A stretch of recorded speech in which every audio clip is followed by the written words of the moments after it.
App ಕಿ ಅದಾಲತ್ನಲ್ಲಿ ಭೋಜ್ಪುರಿ ಸಿನಿಮಾದ super star Ravi Kishan ಅವರ ಮೇಲೆ ಆರೋಪ ಮಾಡಲಾಗ್ತಾ ಇದೆ, ಇವರು ಅಹಂಕಾರಕ್ಕೆ ಬಲಿಯಾದ್ರು ಅಂತ. ರವಿ ಕಿಶನ್ ಅವರೇ, ಇತ್ತೀಚೆಗಂತೂ ನೀವು ತುಂಬಾ ಒಳ್ಳೊಳ್ಳೆ ಮಾತುಗಳನ್ನಾಡ್ತೀರಾ.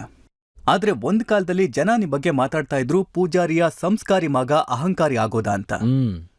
ಒಬ್ಬ ಪ್ರೊಡ್ಯೂಸರ್ ನನಗೆ ಹೇಳಿದ್ರು, ಅವರಿಗೆ ಹೇಳಿದ್ರಂತೆ ಒಂದು ವೇಳೆ ರವಿ ಕಿಶನ್ನ ಸಿನಿಮಾಗ್ ತಗೋಬೇಕು ಅಂತಂದ್ರೆ ತುಂಬಾ ತಯಾರಿ ಮಾಡ್ಕೋಬೇಕಾಗತ್ತೆ. ಅವನು ಪ್ರತಿದಿನ ಹಾಲಲ್ಲಿ ಸ್ನಾನ ಮಾಡ್ತಾನೆ, ಗುಲಾಬಿಯ ಪಕಳೆಗಳ ಮೇಲೆ ಮಲಗ್ತಾನೆ, ವೈಟ್ ಎಲಿಫೆಂಟ್ ತರ ಅವನು ಅಂತ. ಹಾ, ಸರಿಯಾಗಿ ಹೇಳಿದ್ದಾರೆ. ಹಾ ನಾನು ಹೀಗಿದ್ದೆ ಅಂದ್ರೆ ಹೌದು ನಾನು ಹಾಲಲ್ಲಿ ಸ್ನಾನ ಮಾಡ್ತಿದ್ದೆ, ಮತ್ತೆ ಗುಲಾಬಿ ಮೇಲೆ ಮಲಗ್ತಿದ್ದೆ, ಗುಲಾಬಿ ದಳಗಳ ಮೇಲೆ. ಅಂದ್ರೆ ನನಗೆ ಅನಿಸ್ತಿತ್ತು, ಅಂದ್ರೆ ನಾನೊಬ್ಬ ಆಕ್ಟ್ರು, ನನಗಿದೆಲ್ಲ ಬೇಕಾಗುತ್ತೆ ಅಂತ ಅನಿಸ್ತಿತ್ತು ನನಗೆ. ಅಂದ್ರೆ ಇದೇನು ಅಂದ್ರೆ ಜನ ಏನಂದ್ರೆ ಅಲ್ಪಾಚಿನೋ ಬಗ್ಗೆ ತೋರ್ಸಕ್ ಶುರು ಮಾಡ್ತಾರೆ, ರಾಬರ್ಟ್ ಡಿ ನೀರೋ ಬಗ್ಗೆ ಸಿನಿಮಾಗಳು ತೋರ್ಸಕ್ ಶುರು ಮಾಡ್ತಾರೆ. ಆ್ಯಂಡ್ ದೇ ಸೇ ದಟ್ ನೀನು ಆ ಆ್ಯಕ್ಟ್ರ್ ಹೀಗೆ ಮಾಡ್ತಿದ್ರು, ಆ ಆ್ಯಕ್ಟ್ರ್ ಹೀಗೆ ಮಾಡ್ತಿದ್ರು, ನೀನು ಆ ಥರ ಮಾಡಿದ್ರೆ ನೀನು ಒಂಥರ ನಿನ್ನಲ್ಲಿ ಈ ಸ್ಟೈಲಿಂಗ್ ಬಂದ್ಬಿಡುತ್ತೆ. ನೋಡು ಅಮಿತಾಬ್ ಬಚ್ಚನ್ ಸರ್ ಕ್ಯಾಮ್ರನ್ ಹೇಗೆ ನೋಡ್ತಾರೆ, ನೀನು ಹಾಗೆ ಮಾಡು. ಆಲ್ಪ್ಯಾಚಿನೋ ನೋಡು ಸ್ಕಾರ್ ಫೇಸಲ್ಲಿ ಹೇಗೆ, ಗಾಡ್ ಫಾದರ್ ಸಿನಿಮಾ ಅಂತೂ 500 ಸಲ ತೋರಿಸ್ಬಿಟ್ರು ನಮಗೆ. ನಾನಂತೂ ಒಂಥರ ಬ್ರೀಡು. ನಾನೊಂದು ಲೋಕಲ್ ಕಲಾವಿದ. ನಾನು ಲೋಕಲ್ ನಾಟಕಗಳು ಮಾಡಿದ್ದೆ, ಡ್ರಾಮಾಗಳು ಮಾಡಿದ್ದೆ. ಅಂದರೆ ನಾವೆಲ್ಲ ಕೇಳ್ಕೊಂಬಂದಿದ್ದೆ ಎಂಥದ್ದು ಅಂದರೆ, ಇವಾಗ ರಾಜ್ಕುಮಾರ್ ಸರ್ ಬಂದರೆ ಅವರು ಶೂಸ್ ಸೋಲ್ನ ಹಿಂಗೆ ತೆಗೆದುಬಿಟ್ಟು ಜನೇ ಅವರು ತಮ್ಮ ಗಾಡಿದು ಮಿರರೇ ತೆಗೆದ್ಬಿಟ್ಟು ಹಿಂಗೆ ಡಿಕ್ಕಿ ಮೇಲೆ ಇಟ್ಟರೆ. ಸೊ ಇದೆಲ್ಲ ಚರ್ಚೆ ಇತ್ತು ಬೇರೆ ಬೇರೆ ಹೀರೋಗಳ ಬಗ್ಗೆ. ಸೊ ನನಗನ್ನಿಸ್ತಿತ್ತು, ನಾನು ಹಾಲಿನಿಂದ ಸ್ನಾನ ಮಾಡಿದ್ರೆ ಇದು ಎಲ್ಲ ಕಡೆ ಹೆಸರು ಬರುತ್ತೆ, ಹಾಲಿನಿಂದ ಸ್ನಾನ ಮಾಡ್ತಾನೆ ಅಂತ. ಅದಕ್ಕೆ ಒಂದು ಸಿನಿಮಾ ಗ್ಯಾಂಗ್ಸ್ ಆಫ್ ವಸೇಪುರ್ ಅಂತಿತ್ತು, ಅದರಲ್ಲಿ ನನ್ನ ತಗೊಳ್ಳಿಲ್ಲ. ಯಾರು ತರ್ತಾರೆ 25 ಲೀಟರ್ ಹಾಲು ಇವನಿಗೆ ದಿನ ಅಂತ, ಯಾರು ಸ್ನಾನ ಮಾಡಿಸ್ತಾರೆ ಇವನಿಗೆ ಅಂತ. ಅದಕ್ಕೆ ನನಗೆ ಆ ಸಿನಿಮಾ ಸಿಗ್ಲಿಲ್ಲ, ನನಗೆ ಲಾಸು ಆಯ್ತು, ನನ್ನ ತಗೊಳ್ಳಿಲ್ಲ ಅವರು. ಸೊ ಈ ತರ ಎಲ್ಲ ಕೆಲವು. ಸರಿ, ನಾನು ಅನ್ಕೊಂಡೆ ಶುರುನಲ್ಲಿ ನಿಮ್ಮ ಅಪ್ಪಾಜಿದು ಹಾಲಿನ ಅಂಗಡಿ ಇತ್ತಲ್ಲ, ಅದಕ್ಕೆ ನೀವು ಹಾಲು ಸ್ನಾನ ಮಾಡ್ತಿದ್ರಿ ಅಂತ. ಅಲ್ಲ ರಜಜ್ಜಿ, ನೀವು ಇದ್ದಕ್ಕಿದ್ದಂಗೆ ಬಡತನದಿಂದ ಬಂದು ಒಂದಷ್ಟು ಗಳಿಸ್ತಿರಲ್ವಾ. ಮತ್ತೆ ಈ ಚಮಕ್ ದಮಕ್ ನೋಡಿದಾಗ ಮುಂಬೈ ಮೊದಲೇ ಮಾಯಾನಗರಿ, ತಲೆ ಕೆಟ್ಟೋಗೋದ್ರಲ್ಲಿ ಸಮಯನೇ ಹಿಡಿಯಲ್ಲ. ಮುಂಬೈ ಇಮಿಡಿಯೇಟ್ ಆಗಿ ಹುಚ್ಚಿಡಿಸುತ್ತೆ ನಿಮ್ನ. ಮತ್ತೆ ತಲೆ ಕೆಟ್ಟು ಜನ ಅಲ್ಲೇ ಹುಚ್ಚರಾಗಿ ಹೋಗ್ತಾರೆ. ಅದಲ್ಲದೆ ಎಲ್ಲ ಕಡೆಯಿಂದ ದುಡ್ಡು ಬರ್ತಿದೆ, ಕೆಲಸ ಬರ್ತಿದೆ, ಎಲ್ಲಿ ಹೋದ್ರು ಜನ ಮಾತಾಡಿಸ್ತಿದ್ದಾರೆ, ಫೋಟೋ ತಗೋತಿದ್ದಾರೆ. ಸ್ಟಾರ್ಟಿಂಗಲ್ಲಿ ಹಿಂಗೆ ಆಗುತ್ತೆ. ನಾನು ಅವಾಗಿನ್ನೂ ಸ್ಟಾರ್ ಆಗಿದ್ದೆ, ಸ್ವಲ್ಪ ತಲೆ ಕೆಟ್ಟೋಗಿತ್ತು ನಂದು. ಆ ಥರ ಏನಿಲ್ಲ, ತುಂಬ ಸರಿಯಾಗಿ ಹೇಳ್ತಿದ್ದೀರಿ, ತಪ್ಪೇನಿಲ್ಲ. ನಾನು ಆಮೇಲೆ ತುಂಬಾ ಶಾಂತವಾಗ್ಬಿಟ್ಟೆ. ಬಿಗ್ ಬಾಸ್ ಮನೆಯಿಂದ ಆಚೆ ಬಂದ್ಮೇಲೆ ಎಕ್ದಮ್ ಶಾಂತವಾಗ್ಬಿಟ್ಟೆ. ಆದ್ರೆ ಭಗವಂತ ನಿಮ್ಗೆ ತುಂಬಾ ಸಲ ಸಿಗ್ನಲ್ ಕೊಟ್ಟ. ನೀವೊಂದು ತೆಲುಗು ಸಿನಿಮಾ ಶೂಟಿಂಗ್ ಮಾಡ್ತಿದ್ರಿ, ನಿಮ್ಮ ಮೂಳೆಗಳು ಮುರಿದು ಹೋದ್ವು. ಹಾ ನಾನೊಂದು ಫಿಲ್ಮ್ ಮಾಡ್ತಾ ಇದ್ದೆ, ಸುಪ್ರೀಂ ಅಂತ. ಮತ್ತು ನಾನು ಆ ಶೂಟಿಂಗ್ ಸಮಯದಲ್ಲಿ ಫೈಟ್ ಮಾಸ್ಟರ್ಗೆ ಹೇಳಿದೆ, ಯಾಕಂದ್ರೆ ಇಷ್ಟೊಂದು ಸಿನಿಮಾದಲ್ಲಿ ಆಕ್ಷನ್ ಸೀನ್ಸ್ ಮಾಡಿದ್ದೀನಿ, ಆಕ್ಷನ್ ಸೆನ್ಸ್ ಇದೆ ನನಗೆ, ಟ್ರೈನ್ಡ್ ಮನುಷ್ಯ ನಾನು ಅವ್ನಿಗೆ ಹೇಳಿದೆ ಈ ಜೀಪ್ ಪಲ್ಟಿ ಹೊಡಿಯುತ್ತೆ ಅಂತ. ಅವ್ನು ಕೇಳಲೇ ಇಲ್ಲ. ಮತ್ತೆ ಜೀಪ್ ಪಲ್ಟಿ ಹೊಡೀತು. ಮತ್ತೆ ಕೆಲವು ಜೂನಿಯರ್ ಆರ್ಟಿಸ್ಟ್ಗಳನ್ನ ಉಳಿಸೋ ಚಕ್ಕರ್ನಲ್ಲಿ, ಅಂದ್ರೆ ನನ್ನ ಬಾಡಿ ಸರಿ ಇದೆ ಅಂತ ನಾನು ಜಸ್ಟ್ ಟ್ರೈ ಮಾಡಕ್ ಹೋದೆ, ಜೀಪ್ ನನ್ನ ಮೇಲೆ ಬಿದ್ದುಬಿಡ್ತು, ಅಂದ್ರೆ ಕ್ರಶ್ ಮಾಡಿಬಿಡ್ತು. ಜೀಪ್ನ ಬಾನೆಟ್ ನನ್ನ ಬೆನ್ ಮೇಲಿತ್ತು. ಅಂದ್ರೆ ನನ್ನ ಈ ಭುಜದ ಬೋನ್ ಎಲ್ಲ ಆಚೆ ಬಂದ್ಬಿಟ್ಟು ನನ್ನ ಕೈ ಕಾಲೆಲ್ಲ ಮುರಿದೋಗ್ಬಿಟ್ಟಿತ್ತು. ನಾನು ಅನ್ಕೊಂಡೆ ಅಯ್ಯೋ ದೇವ್ರೆ, ಮುಗೀತು ನನ್ನ ಕತೆ ಅಂತ. ಮುಂದೆ ಹೇಗೆ ಅನ್ಕೊಂಡೆ, ಅವಾಗ ದೇವ್ರ ಕೃಪೆಯಿಂದ ಸುನಿಲ್ ಶೆಟ್ಟಿ ಅವರು, ನನ್ನ ಹಳೆಯ ಗೆಳೆಯ, ಅವ್ರು ಫೋನ್ ಮಾಡಿದ್ರು, ರವಿ ಸ್ವಿಮ್ಮಿಂಗ್ ಪೂಲಲ್ಲಿ ಹೋಗು, ನೀರಿನಲ್ಲಿದ್ದು ಸರಿಪಡಿಸ್ಕೊ ಅಂತ. ನಾನು 40 ದಿನ ನೀರಲ್ಲಿದ್ದೆ, ಮತ್ತೆ ವಾಪಸ್ ಬಂದೆ. ನಾನು ಆಮೇಲೆ ಮತ್ತೆ ಕೆಲಸ ಶುರು ಮಾಡಿದ್ರೆ ಹಾಲಲ್ಲಿ ಸ್ನಾನ ಮಾಡೋದು. ಆದ್ರೆ ಭಗವಂತ ನಿಮ್ಗೆ ಸುಮಾರು ಸಲ ಸಿಗ್ನಲ್ ಕೊಟ್ಟ. ಒಂದ್ಸಲ ಅಂತೂ ನೀವು ನೀರಲ್ಲಿ ಮುಳುಗಿ ಬಚಾವಾಗಿ ಬಂದ್ರಿ ಶೂಟಿಂಗ್ ಮಾಡುವಾಗ. ನಾನೊಂದು ಫಿಲ್ಮ್ ಮಾಡ್ತಾ ಇದ್ದೆ, ಲಕ್. ಸಂಜಯ್ ದತ್, ನಾನು, ಇಮ್ರಾನ್ ಖಾನ್ ಇದ್ರು. ಕೇಪ್ ಟೌನ್ ಅಲ್ಲಿ, ಸೌತ್ ಆಫ್ರಿಕಾದಲ್ಲಿ ಇತ್ತು. ಶಾರ್ಕ್ ಜೊತೆ ಶೂಟಿಂಗ್ ಇತ್ತು, ಮತ್ತೆ ನೀರೊಳಗಿತ್ತು ಶೂಟಿಂಗು. ಮತ್ತೆ ನಾನು ಸ್ಕೂಬಾದು ಅದ್ರ ಟ್ರೈನಿಂಗ್ ಆಗಿರ್ಲಿಲ್ಲ, ಯಾಕಂದ್ರೆ ನಾನು ಭೋಜ್ಪುರಿ ಸಿನಿಮಾಗೋಸ್ಕರ ಇಂಡಿಯಾಗೆ ಬಂದಿದ್ದೆ. ಸೊ ನಾನು ಟ್ರೈನ್ ಆಗಿರ್ಲಿಲ್ಲ, ಮತ್ತೆ ಡೈರೆಕ್ಟ್ ಆಗಿ ನನ್ನ ನೀರೊಳಗೆ ಇಳಿಸ್ಬಿಟ್ಟಿದ್ರು. ಅಲ್ಲಿ ಮೇಲೆ ಆ ಶಾರ್ಕ್ಗಳು ಸುತ್ತಾ ಇದ್ವು, ಅವು ಚಿಕ್ಕ ಚಿಕ್ಕ ಮೀನುಗಳು ಹಾಕ್ತಾ ಇದ್ರು. ಆ ಶಾರ್ಕ್ಗೆ ನೀವು ಚಿಕ್ಕ ಚಿಕ್ಕ ಮೀನುಗಳೇ ಹಾಕ್ಬೇಕು, ಯಾಕಂದ್ರೆ ಮನುಷ್ಯನ ಮಾಂಸ, ಯಾವ್ದಾದ್ರು ಅಸಹ್ಯವಾದ ಮಾಂಸ ಅಂದ್ರೆ ಅದು ಮನುಷ್ಯಂದೇ. ಯಾರು ತಿನ್ನಕ್ ಇಷ್ಟಪಡಲ್ಲ, ಯಾವ ಪ್ರಾಣಿನೂ ಇಷ್ಟಪಡಲ್ಲ. ಸೊ ಈ ತಪ್ಪು ಕಲ್ಪನೆಯಲ್ಲಿ ನಾವೆಲ್ಲ ಬದುಕಿರಬಾರ್ದು, ನಾವು ತುಂಬಾ ಸುಂದರವಾಗಿದ್ದೀವಿ ಅಂತ. ಯಾರು ತಿನ್ನಕ್ಕೆ ಇಷ್ಟಪಡಲ್ಲ, ಪ್ರಾಣಿಗಳಂತೂ ನೋಡೋಕ್ಕೂ ಇಷ್ಟಪಡಲ್ಲ ನಮ್ಮನ್ನ. ಸುಮ್ಮನೆ ಹೊಡೆದು ಸಾಯಿಸಿ ಹೋಗ್ಬಿಡುತ್ತೆ ಎಷ್ಟೋ ಸಲ. ಅವಾಗ ಶಾರ್ಕ್ಗಳೆಲ್ಲ ಮೇಲೆ ಸುತ್ತಾ ಇವೆ, ನಾವು ಕೆಳಗಡೆ ಇದ್ದೀವಿ. ಆ ಶಾಟ್ ಹೇಗಿತ್ತು ಅಂದ್ರೆ, ನಾವು ಕಾಣಿಸ್ಬೇಕು, ಮೇಲೆ ಶಾರ್ಕ್ಗಳು ಕಾಣಿಸ್ಬೇಕು, ಶಾರ್ಕ್ಗಳು ತಿರುಗ್ತಾರೆ. ನೀವು ಯಾವಾಗಾದ್ರೂ ನೋಡಿ ಆ ಸಿನಿಮಾ ಲಕ್ನ ನೋಡಿರ್ತೀರ. राघव ब्लाइंड खेलता है, सामने वाले को डबल आना पड़ता है.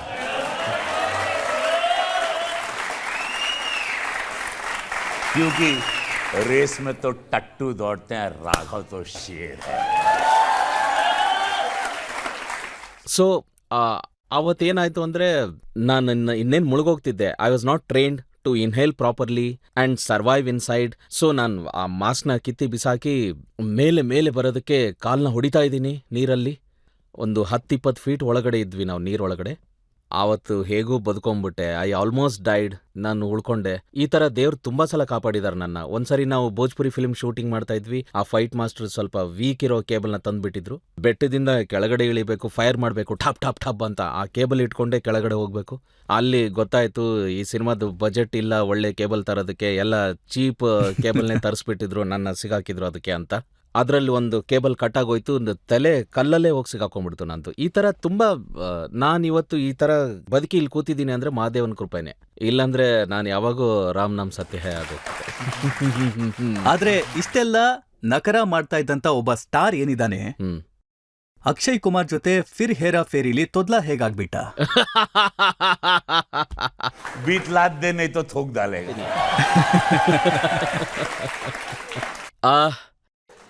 ಇದೆಲ್ಲ ಜೀವನ ರಜಜ್ಜಿ.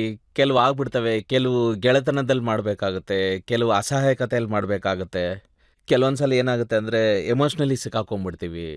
ನಾನು ಎಮೋಷ್ನಲಿ ತುಂಬ ಕಡೆ ಸಿಕ್ಕಾಕೊಂಡಿದ್ದೀನಿ. ತುಂಬ ಕಡೆ ತುಂಬ ಪ್ರಾಜೆಕ್ಟ್ಸಲ್ಲಿ ಎಮೋಷ್ನಲಿ ಜನ ನನ್ನನ್ನು ಟ್ರ್ಯಾಪ್ ಮಾಡಿದ್ದಾರೆ. ಎಮೋಷ್ನಲಿ ಸಿಕ್ಕಾಕೊಂಡು ತುಂಬ ಕಡೆ ಕೆಲಸ ಮಾಡಿದ್ದೀನಿ ನಾನು. ಅಂದರೆ ಕೆಲವು ರೋಲ್ಸ್ ಯಾವ ಥರ ಮಾಡಿದ್ದೀನಿ ಅಂದರೆ ಅವಶ್ಯಕತೆನೇ ಇರಲಿಲ್ಲ. ಈ ನಿನ್ನ ಸ್ಥಾಯಿಗೆ ಈ ಥರ ರೋಲ್ ಬೇಕಿರಲಿಲ್ಲ ಅಂದರು ಜನ. ಅಂದರೆ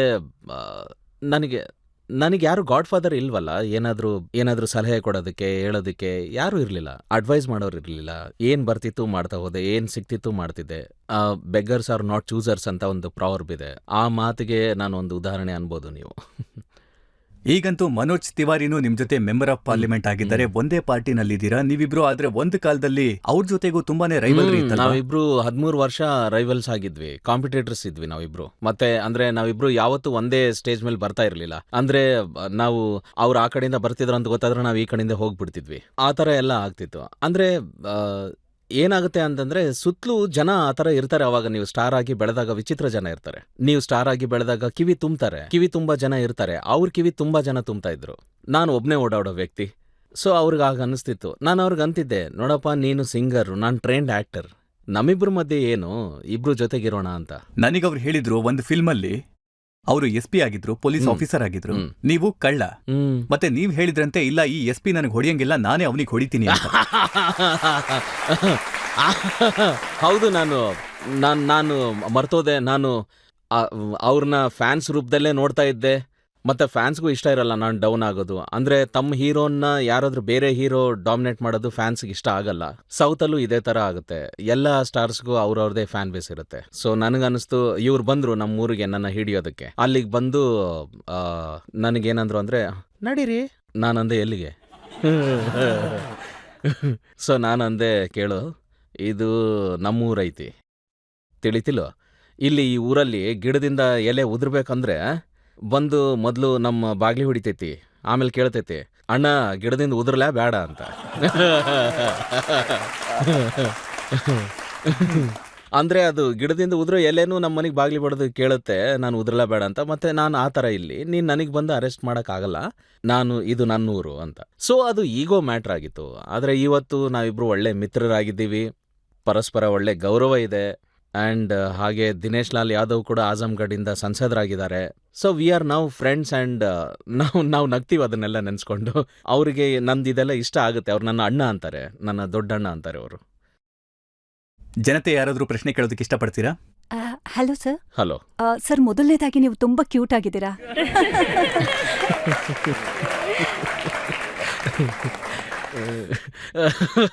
ಇದು ಕೇಳ್ತೀನಿ ಅಂತ ಅನ್ಕೊಂಡಿರ್ಲಿಲ್ಲ ನಾನು.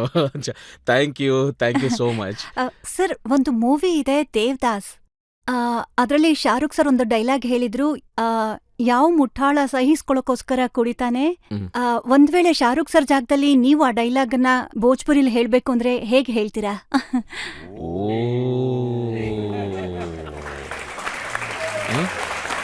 ಏನ್ ಭೋಜ್ಪುರಿಯಲ್ಲಿ ಕೇಳಕ್ ಇಷ್ಟಪಡ್ತೀರಾ? ಅಯ್ಯೋ ದೇವ್ರೆ, ನಾವು ತಯಾರಿನೇ ಮಾಡ್ಕೊಂಡಿರ್ಲಿಲ್ವೇ ಇದಕ್ಕೆ. ಸರಿ ಮ್ಯಾಮ್, ನಿಮ್ಮ ಆಸೆಯಂತೆ ಮತ್ತು ರಜಜ್ಜಿ ಅವರ ಆದೇಶ ಅಂತೂ ಪೂರ್ತಿ ಪಾಲಿಸಲೇಬೇಕು. के कमबख्त के बुड़बक बर्दाश्त करे खातिर पियाला है। हम तो पीला कि जहाँ हम बैठ सकें, तोहरा के देख सकें, तोहरा के बर्दाश्त कर सकी, मदहोश बेहोश हो सकी हो, पारो के भुला सकी।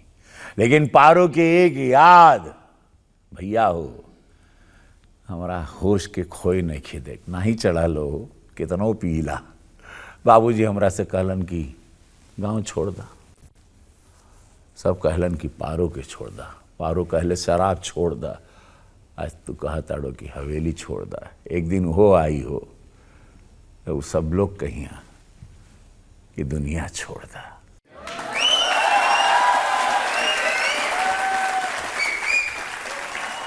ನೋಡಿ, ಶಾರುಖ್ ಖಾನ್ ಅವರ ಡೈಲಾಗ್ ನೀವು ಭೋಜ್ಪುರಿನಲ್ಲಿ ಹೇಳ್ಬೋದು, ಅರ್ಥನೂ ಆಗುತ್ತೆ. ಶಾರುಖ್ ಖಾನ್ ಕೂಡ ಭೋಜ್ಪುರಿಲಿ ಮಾತಾಡ್ಬೋದು. ಆದ್ರೆ ನೀವಂತೂ ಸ್ಪೈಡರ್ ಮನ್ ಕೈಲೂ ಭೋಜ್ಪುರಿ ಮಾತಾಡಿಸ್ಬಿಟ್ರಿ. ರಜತ್ ಜಿ ಸೂಪರ್, ಎಲ್ಲ ಗೊತ್ತು ನಿಮಗೆ. ತುಂಬಾ ಹೋಮ್ವರ್ಕ್ ಮಾಡ್ತೀರಾ ನೀವು. ಅಬ್ಬಾ, ಒಂದು ಆ ಸ್ಪೈಡರ್ ಮ್ಯಾನ್ ಮೂವಿ ಇತ್ತು, ಟೋಬಿ ಮ್ಯಾಗ್ವೈರ್ ಕ್ಯಾರೆಕ್ಟರ್ ಇತ್ತು, ಅದು ದೊಡ್ಡ ಹಿಟ್ ಆಗಿತ್ತು, ಎಲ್ರಿಗೂ ಗೊತ್ತು, ನಿಮಗೂ ಗೊತ್ತಿರುತ್ತೆ Tobey Maguire. So Universal Studios wanted me to speak in Bhojpuri. So ನೀವೇ ಯೋಚಿಸಿ, spider man world famous film, ಸುಮಾರು 1,000 ಕೋಟಿ ಬಿಸ್ನೆಸ್ ಮಾಡಿತ್ತು, ಅದು ಭೋಜ್ಪುರಿಲಿ ಬಂತು. ಅಂದ್ರೆ ಭೋಜ್ಪುರಿ ಇಂಡಸ್ಟ್ರಿ ಟೈಮ್ ಚೆನ್ನಾಗಿ ನಡೀತಾ ಇತ್ತು ಅವಾಗ. ಅಂದ್ರೆ ಅದ್ರಲ್ಲಿ ಒಂದು ಡೈಲಾಗ್ ಇತ್ತು, ನಾನು ಅದಕ್ಕೆ ಡಬ್ ಮಾಡಿದಾಗ. ಈಗ ನಿಮ್ಮೆಲ್ಲರ ಮುಂದೆ ಇಂಥ ದೊಡ್ಡ ಪ್ರೋಗ್ರಾಮ್ ಅಲ್ಲಿ ನಾನು ನಿಮ್ಮೆಲ್ಲರ ಮುಂದೆ ಕೂತಿದ್ದೀನಿ, ದೇಶದ ಮುಂದೆ. ಆ ಡೈಲಾಗ್ ಏನಂದ್ರೆ, सुन रहे हम ही माकड़ मानव, ढेर बोले ना और समाज के डरौले, तो इतना जान ले तेरा छाती पे चढ़ा पेटुआ दबा दे और अपन नाखून गड़ा दे तेरे गलिया में, जान ले दतिया से खून चूसा माकड़ मानव है हम। ಯೂನಿವರ್ಸಲ್ನವ್ರಿಗಂತೂ ಯಾವತ್ತೂ ಗೊತ್ತಾಗೋದು ಇಲ್ಲ ಟೇಟುವಾ ಅಂದ್ರೇನು ಅಂತ. ಆದ್ರ ದುಡ್ಡು ಬೇಜಾರು ಮಾಡ್ಕೊಂಡ್ರು ಅವರು.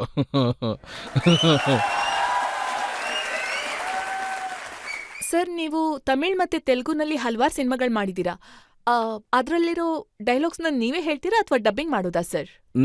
ನಾನೇ ಮಾತಾಡ್ತೀನಿ. ನಾನು ಇಲ್ಲಿ ತನಕ ಒಂದು 22 ತೆಲುಗು ಫಿಲ್ಮ್ ಮಾಡಿದ್ದೀನಿ, ಒಂದು 3 ತಮಿಳ್ ಫಿಲ್ಮ್ ಮಾಡಿದ್ದೀನಿ, ಮತ್ತೆ ಒಂದು 5 ಕನ್ನಡ ಸಿನಿಮಾ ಮಾಡಿದ್ದೀನಿ. ನಾನು ದೇಶದ ಎಲ್ಲಾ ಭಾಷೆಯಲ್ಲೂ ಕೆಲಸ ಮಾಡಿದ್ದೀನಿ. ಮತ್ತೆ ನಾನು ಡೈಲಾಗ್ ಹೇಳ್ತೀನಿ, ಕೇಳಕ್ ಇಷ್ಟಪಡ್ತೀರಾ ನೀವು? ಇದು ತಮಿಳಲ್ಲಿದೆ.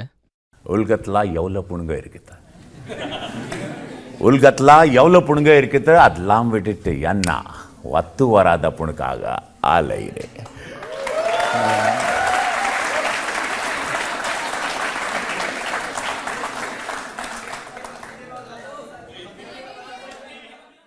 ಅವ್ರು ಕೇಳ್ತಾ ಇದಾರೆ, ಇವಾಗ ಹೇಳಿದ್ರಲ್ಲ ಅದ್ರ ಅರ್ಥ ಅಂದ್ರೆ ಏನು ಅದ್ರ ಅಂತ? ಅರ್ಥ ಏನಂದ್ರೆ, ಅರೇ ದೊಡ್ಡ ರೊಮ್ಯಾಂಟಿಕ್ ಮೀನಿಂಗ್ ಅದಕ್ಕೆ. ನೀವು ಇದನ್ನ ಮರಿಬಾರ್ದು. ನೀವು ನನ್ನ ಪಾರ್ಲಿಮೆಂಟಲ್ಲಿ ಸಂಸದ ಮಾಡ್ಬಿಟ್ಟಿದ್ದೀರಾ. ಮತ್ತೆ ಒಂದು ಸರಿಹದ್ದು ಇರುತ್ತೆ ಒಬ್ಬ ಸಂಸದಂದು, ಅದನ್ನ. ನೀವು ಸೌತ್ ಇಂಡಿಯನ್ ಫಿಲ್ಮ್ ಬಗ್ಗೆ ಮಾತಾಡಿದ್ರಿ, ಸೌತ್ ಇಂಡಿಯನ್ ಡೈಲಾಗ್ ಹೇಳಿದ್ರಿ. ಸೊ ನೀವು ಹೌದು. ಯಾವತ್ತಾದ್ರೂ ಈ ನಾಟು ತರದ ಡ್ಯಾನ್ಸ್ ಮಾಡಿದ್ದೀರಾ? ರಜತ್ ಜಿ, ನಾನು 700 ಸಿನಿಮಾಗಳಲ್ಲಿ ಏನೇನು ಮಾಡಿರ್ಬೋದು ನೀವೇ ಯೋಚನೆ ಮಾಡಿ.